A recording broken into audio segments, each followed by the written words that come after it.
Hi, welcome to another video where I am showing off a Sigma AI app that I built. This time I built it on Sigma Public, which is really new and really exciting and coming to the public really soon. You can sign up for early access already, but basically Sigma Public is a place where you can build apps, show them off, look at other people's apps, copy other people's apps and play around with them. It's really cool. So come into Sigma Public, make sure you sign in. And let's take a look at my new app. So this one is called Starting Line, and this is an application for users to come in and sign up for a race. And this race is called Dash for the Donation. It's a race where you either fundraise for a charity or you get sponsored, and they serve donuts at the end. So that's why it's called Dash for the Donation.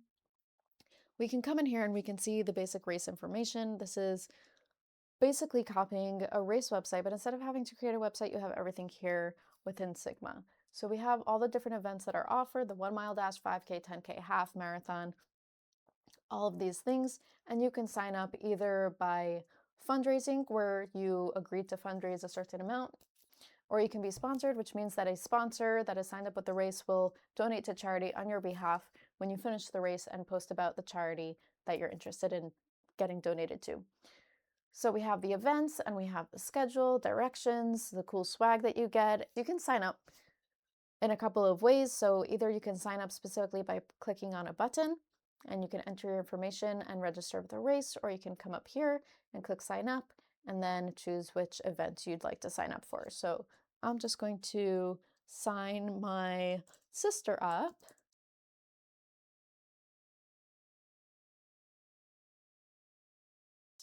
So let's register her. And right after we register, we get confirmation. So I'm going to go to my races.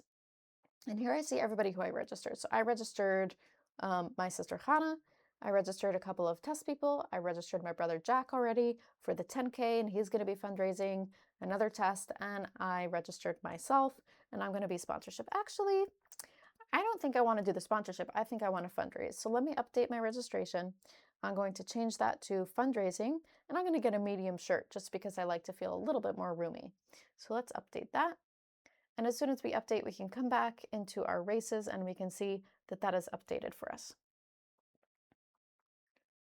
We can also check results of past year's races, and we can also look at individual results if we want to search for a specific person or see the specific rankings for gender or specific rankings for an age group, etc.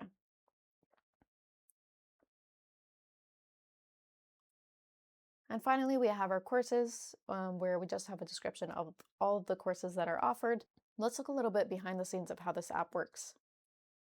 For the signups, each time you click a sign up, it is going to open that modal with the registration with some pre-filled values. But before we even get to that, I want you to take a look at this element here. This is actually one whole element, which is a repeated container. A repeated container basically puts each row of a table into a separate card. So it's a really easy way to show all of your rows in a table in a really nice UI, especially if you have some repeated data or repeated values across. For example, I have a fundraising goal for each one. So this text just says fundraising goal, but as soon as I switch it for one, it switches it for all of them, as you can see. And we're putting in the column from that row. So we're putting in the fundraising goal column. So each card will get the value from the specific row that it's looking at. The buttons are each taking actions where first they are setting the form values in the registration modal to whatever is selected, and then it opens the registration modal. When we look at the registration modal, it's a basic form, and all it's really doing is inserting a row into my 2026 participants data input table with the form fields that you have filled out. Another thing that it does is that it sets a single row container. Now, a single row container is similar to that repeated container, except it's just values from one single row. And then we open that confirmation modal. So we go to that reg confirmation, and that is that single row container with the value list with all of the data that you just inserted into the registration. The results are pretty similar in that they're also a repeated container. For my races, it's also a container, a repeated container, the same that we've been using throughout the entire workbook. This time we're looking at all of the registrations where the current user, whoever the current user is, based on the email address that they have signed in on Sigma Public as, whatever they have created previously when they clicked sign up, that's what they're going to see. So I see all of the things that I have created already. This is the draft, so it doesn't show everything. But then when we update registration, it's opening a new modal, and this is a kind of a fun one. This is a single row container again. And in here, there are two things. There's a value list for values that I don't want the user to update, and there's a form for values that I do want the user to update. And again, we're pre-filling these values so that the user already sees what they have selected, and then it's up to them if they'd like to update them or not. Stay tuned for part 2.